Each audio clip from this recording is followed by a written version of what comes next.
Listen up, I got a story to tell. Listen up, I got a story to tell.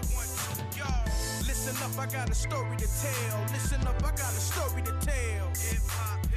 Listen up, I got a Guts rumbling, still struggling, rap hustling, steadily bubbling, keeping these suckers suffering. They wondering how I never grow complacent. Spit flow like Rap City, brought back the basement, straight lacing. Tracks with adequate lyricism. Snitch and dope bitch niggas will not feel them. Still on parole, so smoke is not in them. In the MC this thee, I come see them. So miss me with the battling brethren. Raaqim will run up in your studio session like Murder Inc, nigga. Check my file. Matter of fact, peace to the brother Black Child. I won't forget that shit you did when I had to lay it down for my second bid. Dig, I came home and claimed what's mine. Now it's BOSSUP time, nigga. What's up, Syndicate fans? Welcome to the first episode of 16 Bars. 16 Bars, where we're going to learn the real truth, the real story of everything that's going on with the artists in the Midwest area. What does that mean? It means the truth. It means we're going to go there. We're going to find out, and we're going to see what's happening the way it's happening. 16 Bars. Listen up, I got a story to tell. Listen up, I got a story to tell. Listen up, I got a story to tell. Listen up, I got a story to tell. Listen up, I got a story to tell. What it is, what it ain't, what it look like, Ghetto USA. It's your boy Raaqim, a.k.a. Mr. Rap is Cracked, a.k.a. The Bluff Caller.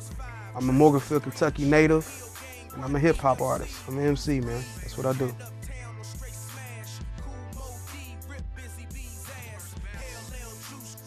Michael Jackson, man. Okay, what y'all say? I seen Michael Jackson do the moonwalk on the Motown 25 special in '83. It was over. It was over. That I knew this is what I wanted. At 3 years old, I knew that's what I'm gonna do. I mean, New Edition. I'm a Southern guy, so of course, 8-Ball MJG, UGK, Scarface, Tupac Shakur, Notorious B.I.G., Nas, Jay-Z is a big inspiration for me as far as where he's come from. I mean, a lot of entrepreneurs from Dame Dash, Kareem Biggs Burke, Jay Prince, Tony Draper, Master P, even Baby and Slim and Cash Money. I watch Russell Simmons, of course, you know, The Godfather. I mean, it's got a lot of influences, man.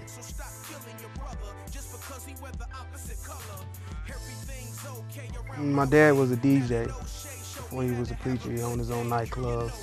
So I just was always into his records and throwing Michael Jackson concerts in my room and doing talent shows. And then, I mean, hip hop, I just fell in love with it. It just came out of nowhere. I just decided one day I'm gonna start rapping over these break beats and these instrumentals on these single cassettes that I'm buying. And I actually had one rap. It's the only rap I had. And I would do it at like middle school dances and do it on the block in the neighborhood. People actually started liking it. And so I just started trying to write and write and write.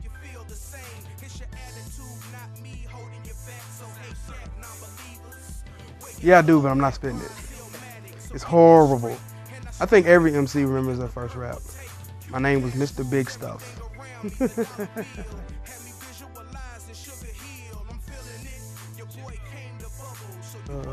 1997, when I got incarcerated. I mean, it was something I did to bide my time. I really didn't have any understanding of, you know, song structure or anything, but it was just a good stress reliever, just to write how I was feeling down and just test it out, you know, with the other inmates. And then once I went from the juvenile facilities to the actual correctional facilities, I met a guy in there, and they got studios at certain facilities, and he pretty much groomed me. He taught me about bars and hooks and, you know, my voice pitch and, you know, things of that nature. And that's when I was like, you know, I think I might be able to really get out here and do this.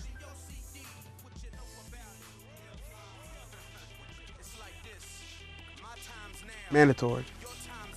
And I say mandatory because if being an MC is what you're claiming to be, you know, behind the walls.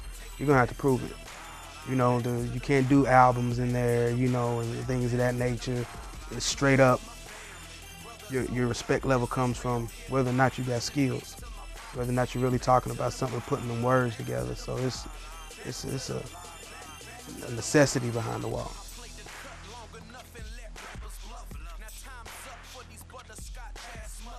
Passion. Being passionate about your craft, being on your craft. You can't slack in there. Them guys, they show no mercy. They're cold. If you got it, you got it. If you don't, you don't. And being honest with your music. People, guys that are incarcerated, they want music that's gonna get them through the day. You know, relieve the stress, you know, that they have on their heart and their minds and their souls. And so it's like that's what they want. They want music they can feel. They don't want no gimmicks or anything like that. And so that's the number one thing I took away from my music, because I was a battle MC at first. It was just battle rhymes like a Cannabis or somebody like that. And a guy actually told me, he said, man, he said, I mean, you're good with the battle lyrics and everything, but he said, I'm sitting here with you in prison. You know, he said, I know you've been through something. He said, I don't want to hear a whole album about what your skills can do and what you can do on the mic. He said, man, what you've been through, man, let me know something about you. And it changed my whole outlook on how I write my music.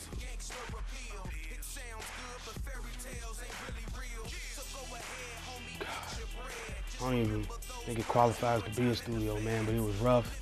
We could get the job done, so that's what it was about to me, man. We could get the product recorded, but it was rough, man. I mean, we had to use flannel, like strips of flannel shirts for the spit guard and to tie it around the mic. You know, we had to pull like string out of the fucking carpet. So by the time we got done over the next few months, the carpet was just coming in and coming in and coming in. I mean, we had to get everything in one take. You know, if you get to the third verse and mess up, there wasn't no digital shit. We were doing it straight with cassettes in our hands and drum machines and keyboards. I mean, it was hustle and flow for real.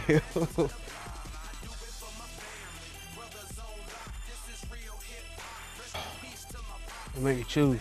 It's like choosing between fucking Halle Berry and fucking Halle Berry. But I have to say the stage, man. It's nothing like that feeling that you get from connecting with people, that energy they give you when you come out on stage, man. It's, if they feeling you, you know, your shit ain't whack. But man, I love it. I got bit with that bug when I was like 12 years old. You know, it's a good feeling. People might not understand me when I say this. They might think I'm crazy, but it's better than sex to me. You know what I'm saying? I mean, there's no better feeling than that. It's ecstasy. That's when I'm truly happy.